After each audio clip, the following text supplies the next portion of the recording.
Everyone, welcome back to my YouTube channel Surya learning house. আজকে আমি তোমাদেরকে করাবো ক্লাস 2 আমার বইয়ের পাতা 246 পেজে আমরা আজকে একটা নতুন জিনিস শিখব।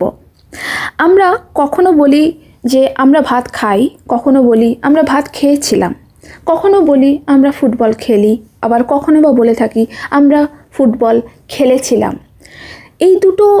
এই ধরনের যে তোমরা বাক্যগুলো শুনতে পাও, যে সেন্টেন্সগুলো আমরা দেখতে পাই, সেই সেন্টেন্সগুলো আমরা কখন ব্যবহার করব, কখন আমরা বলি যে আমরা ভাত খাই আর আমরা ভাত খেয়েছিলাম। এই ধরনের সেন্টেন্সগুলোকে যদি আমাকে ইংলিশে লিখতে হয় তাহলে আমরা কিভাবে লিখব, কোন ভার্বটাকে ব্যবহার করব, ভার্বের কোন ফর্ম আমরা ব্যবহার করব। হ্যাঁ, এই সব কিছু নিয়ে আজকে আমি তোমাদের সাথে আলোচনা করব, ভালো করে করিয়ে বুঝিয়ে দেব। তাহলে চলো ভিডিওটা শুরু করা যাক। তবে ভিডিওটা শুরু করার আগে বলে রাখি, যারা আমার চ্যানেলে নতুন তারা অবশ্যই চ্যানেলটিকে সাবস্ক্রাইব করে নিও। আর ভিডিওটা পুরো দেখার পর যদি ভালো লেগে থাকে তবেই লাইক করো, আর বন্ধুদের সাথে শেয়ার করতে কিন্তু ভুলো না। আর একটা রিকোয়েস্ট করব, তোমরা ভিডিওটা স্কিপ না করে প্রথম থেকে শেষ পর্যন্ত পুরোটা দেখার চেষ্টা করো, কারণ মাঝে আমি এক্সাম্পল দিয়ে এমন অনেক কিছু বলে থাকি বা বুঝিয়ে থাকি যেটা আমার মনে হয় তোমাদের জন্য খুবই দরকার। তাহলে চলো ভিডিওটা শুরু করা যাক। প্রথমেই দেখো আছে রিড দ্য সেন্টেন্সেস। এখানে কতগুলি সেন্টেন্স আছে যেগুলো তোমাদেরকে কিন্তু পড়তে হবে, পড়ে মানেটা বুঝতে হবে, আর তার মধ্যে পার্থক্যটা কী আছে সেটাও কিন্তু খুব ভালোভাবে বুঝে নিতে হবে। একদম বাঁ দিকে দেখো আছে অ্যাকশনস, মিডলে আছে দেখো ইয়েস্টারডে, আর একদম রাইট সাইডে আছে টুডে। ঠিক আছে, লেফট সাইডে আছে অ্যাকশনস, মিডলে আছে ইয়েস্টারডে, রাইট সাইডে আছে টুডে। অ্যাকশনস মানে হচ্ছে কোনো কাজকর্ম করাকে বলে অ্যাকশনস বলা হয়। আমি যদি খেলি, আমি যদি টিভি দেখি, আমি যদি কথা বলি, আমি যদি রান্না করি, সমস্ত কিছু হচ্ছে কাজকর্মকে বোঝায়। তো সেইগুলোকে বলা হয়, সেগুলো হচ্ছে অ্যাকশনস বলা হয়। তাই প্লে, ওয়াক, টক, সি, সিং, ডান্স, কুক, এগুলোকে বলা হয় অ্যাকশন ভার্ব। ছবিটাতে দেখো ছেলেগুলো খেলছে, ক্রিকেট খেলছে। তাহলে খেলাটা হলো হচ্ছে গিয়ে অ্যাকশন, সবাই মিলে খেলছে, একটা কাজ করছে, খেলাটা হচ্ছে অ্যাকশন। তাহলে এখানে অ্যাকশন ভার্ব কি? প্লে। ঠিক তো, অ্যাকশন ভার্ব হলো প্লে। আমি রান্না করছি, হ্যাঁ, রান্না করাটা হচ্ছে একটা কাজ, ঠিক আছে, অ্যাকশনস। তাহলে এখানে অ্যাকশন ভার্ব কি হলো? কুক। বুঝতে পারলে? এরপরে মিডলের কলামটাতে দেখো লেখা আছে ইয়েস্টারডে। ইয়েস্টারডে মানে হচ্ছে গতকাল, আগের দিন। টুডে মানে হচ্ছে আজকে, অ্যাট প্রেজেন্ট, ঠিক আছে, বর্তমান, এখনকার সময়টাকে বলা হয় টুডে। গতকাল যেটা অতীতকালটাকে বলা হয় ইয়েস্টারডে। তাই তো? এরপরে পার্থক্য কী, কেন আমরা এইভাবে আলাদা আলাদা করে ভাগ করে আমরা কেন লিখছি? দেখো, কখনো আমরা বলে থাকি আমি ভাত খাই, আবার কখনো কখনো আমরা শুনি হ্যাঁ আমি ভাত খেয়েছিলাম।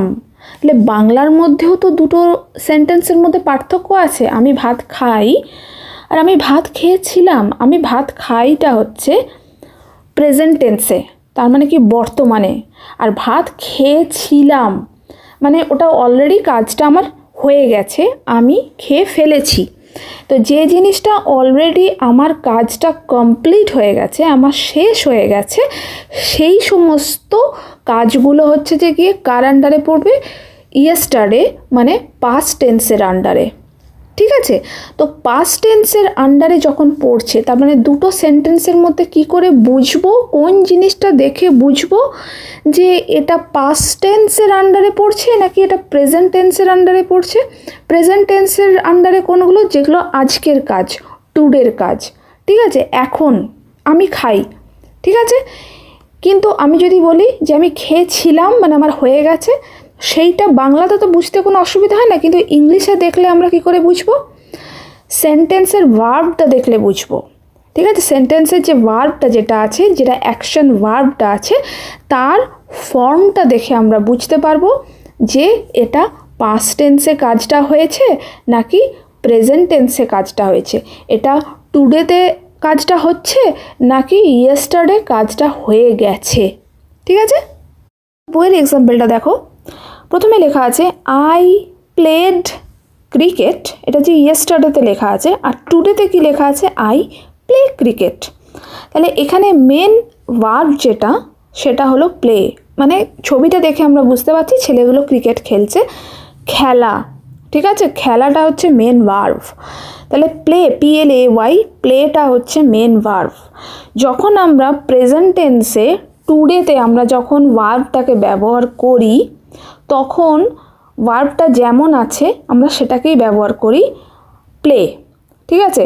কিন্তু যখন সেটা পাস্ট টেন্সে আমরা ব্যবহার করব, যখন বোঝাবো যে আমি খেলেছিলাম, ক্রিকেট খেলেছিলাম, তখন প্লে না লিখে তার পাশে ইডি আমরা যোগ করে দেবো, সেটাকে বলা হয় প্লেড, ঠিক আছে। প্লেড, প্লেড মানে হচ্ছে আমি খেলেছিলাম। আমি যদি বলি যে আই কুক, মানে আমি রান্না করি, সবাই কিন্তু বুঝবে আমি প্রেজেন্ট টেন্সে কথা বলছি, প্রেজেন্টে কথা বলছি, এখন কথা বলছি। আর আমি যদি বলি যে আই কুকড, তার মানে কি আমি রান্না করেছিলাম, ঠিক আছে, তার মানে এটা অলরেডি হয়ে গেছে, আমি পাস্ট টেন্সে কথা আমি এখন কাউকে শোনাচ্ছি, আমি এখন কাউকে গল্প করে বলছি যে আমি রান্না করেছিলাম, তখন কিন্তু আমি লিখব আই কুকড, ঠিক আছে।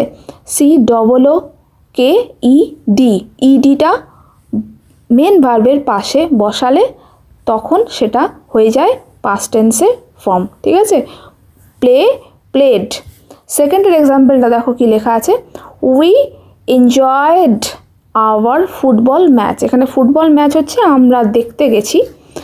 তো যদি প্রেজেন্টে কারোর সাথে কথা বলি যে তখন আমি কি বলবো, we enjoy our football match, আমরা ফুটবল ম্যাচটাকে আমরা খুব এনজয় করছি, আমরা ফুটবল ম্যাচটাকে এনজয় করেছি, ঠিক আছে, বা আমরা ফুটবল ম্যাচটাকে এনজয় করি, আমরা ফুটবল ম্যাচটাকে এনজয় করি। এনজয় মানে কি, মানে আমাদের ভালো লাগে, আমরা আনন্দ পাই ফুটবল ম্যাচটাকে দেখে। আর এটা যদি পরে যদি কাউকে যদি বলি, কিছুদিন পর ফুটবল ম্যাচটা দেখা হয়ে গেছে, তারপরে কিছুদিন পর যদি কাউকে আমি কারোর সাথে কথা বলি, তখন আমরা কি বলবো যে আমরা ফুটবল ম্যাচটা এনজয় করেছিলাম, হ্যাঁ দারুণ হয়েছে, দারুণ এনজয় করেছিলাম, দারুণ আনন্দ পেয়েছিলাম। তাহলে এইভাবে বাংলায় বলি, তখন মেন ভার্বটা কী ছিল, এনজয়, তার সাথে ইডি যোগ করে দিলাম, এনজয়েড হয়ে গেল। তাহলে we enjoyed our football match. তাহলে যখন প্রেজেন্টে লিখব তখন কি লিখব, we enjoy our football match. যখন পাস্টে লিখব তখন কি লিখব, we enjoyed our football match. প্রেজেন্টে কি, যেটা টুডে ঘটছে, টুডে যে জিনিসগুলো ঘটছে সেটা প্রেজেন্ট টেন্সের আন্ডারে হয়, ইয়েস্টারডে যেগুলো ঘটে গেছে সেগুলো পাস্ট টেন্সের আন্ডারে হয়, ঠিক আছে। নেক্সট আছে you walked on the road. ইয়েস্টারডেতে, প্রেজেন্টে তাহলে কি হবে, you walk on the road. You walk on the road যেটা টুডেতে বলা হচ্ছে, তার মানে কি তুমি রাস্তা দিয়ে হাঁটো। আর যেটা ইয়েস্টারডেতে যেটা ওয়াকড, ইডি আমরা যোগ করে দিয়েছি, সেটাকে তাহলে আমরা কি বলবো, you walked on the road মানে কি তুমি রাস্তা দিয়ে হেঁটেছিলে, ঠিক আছে, তুমি রাস্তা দিয়ে হেঁটেছিলে, পাস্টে হয়ে গেছে, অতীতকালে হয়ে গেছে। আর লাস্টের এক্সাম্পলটা দেখো, ইয়েস্টারডেতে কি লেখা আছে, দে টকড টু মি। আর টুডেতে কি লেখা আছে, দে টক টু মি। টক মানে কথা বলা, তারা, দে মানে হচ্ছে তারা, তারা আমার সাথে কথা বলে, ঠিক আছে। আর যদি আমরা ইয়েস্টারডেতে যদি ইয়েস্টারডের কথা বা পাস্ট টেন্সের কথা বলি, তাহলে কি বলবো, ইডি যোগ করে দেবো, টকটা হয়ে যাবে টকড। তাহলে এর মানেটা কি হবে, দে টক টু মি মানে কি তারা আমার সাথে কথা বলেছিল, ঠিক তো। টুডেটা হচ্ছে প্রেজেন্ট টেন্সে, যেটা প্রেজেন্টে ঘটছে, ইয়েস্টারডেটা পরে পাস্ট টেন্সের আন্ডারে, যেটা অলরেডি ঘটনাটা ঘটে গেছে, বুঝতে পারলে। এরপরে দেখো আছে ফিল ইন দ্য গ্যাপস, কিছু শূন্যস্থান পূরণ আছে, চলো আমরা করে নিই। বাঁ দিকে আছে ইয়েস্টারডে, ডান দিকে আছে টুডে। তার মানে কি ইয়েস্টারডের আন্ডারে যে সমস্ত ফিল ইন দ্য গ্যাপসগুলো আছে সেগুলো আমাদেরকে ভার্বের পাস্ট ফর্মটাকে ইউজ করে ফিল আপ করতে হবে, যেহেতু ইয়েস্টারডে ঘটনাগুলো ঘটেছে। আর টুডেতে আমরা কি করব, ভার্বের প্রেজেন্টের যে ফর্মগুলো আছে সেইগুলো হচ্ছে যে গিয়ে ব্যবহার করে আমাদেরকে ফিল আপ করতে হবে। তাহলে আগে টুডেটা করি।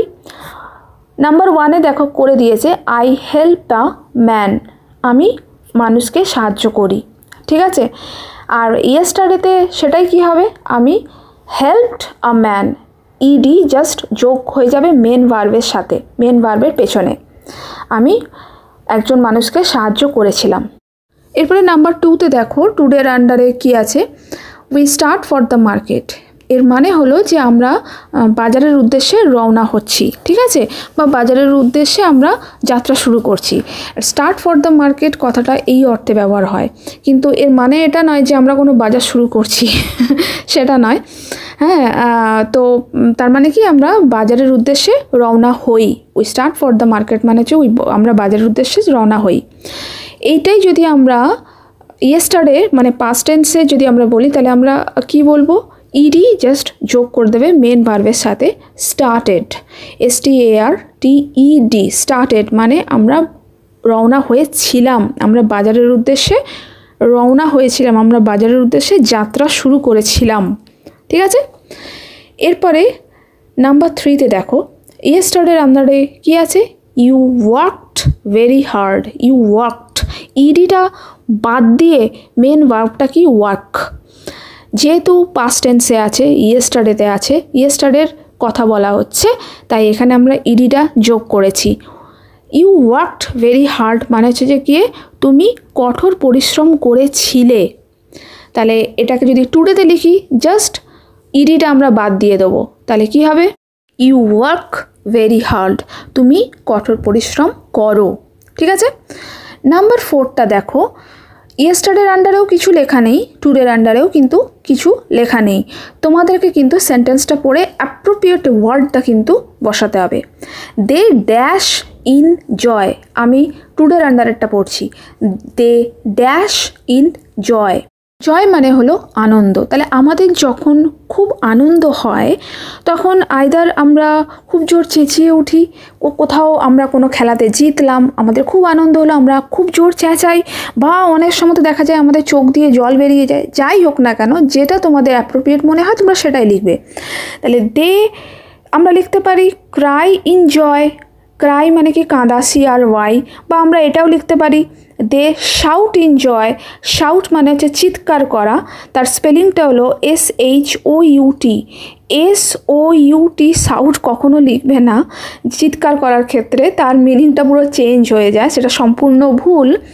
SHOUT, শাউট মানে হচ্ছে চিৎকার করা, ঠিক আছে। তাহলে এটা যদি আমরা পাস্ট টেন্সে লিখি, ইয়েস্টারডের আন্ডারে লিখি, তাহলে কি হবে, দে শাউটেড ইন জয়, SHOUTED, বা আমরা যদি ক্রাই ভার্বটা ব্যবহার করি তাহলে আমরা লিখতে পারি দে ক্রাইড ইন জয়, CRIED, ঠিক আছে, ক্রাইড, বুঝতে পারলে। তাহলে এইভাবে মেন ভার্বের সাথে জাস্ট ইডি যোগ করলে আমরা পাস্ট ফর্মটা পেয়ে যাই ভার্বের, আর ভার্বের পাস্ট ফর্মটা আমরা ব্যবহার করি যখন আমরা পাস্ট টেন্স লিখি বা ইয়েস্টারডের কথা বলি, আর মেন ভার্বটা আমরা ব্যবহার করি যখন প্রেজেন্ট টেন্সের কথা আমরা বলি।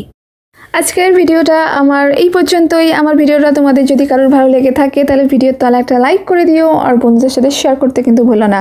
আর যারা আমার চ্যানেলে নতুন তারা অবশ্যই আমার চ্যানেলটিকে সাবস্ক্রাইব করে নিও, তাহলে আমি যখন নতুন কোনো ভিডিও পোস্ট করব তার নোটিফিকেশান সবার আগে পেয়ে যাবে।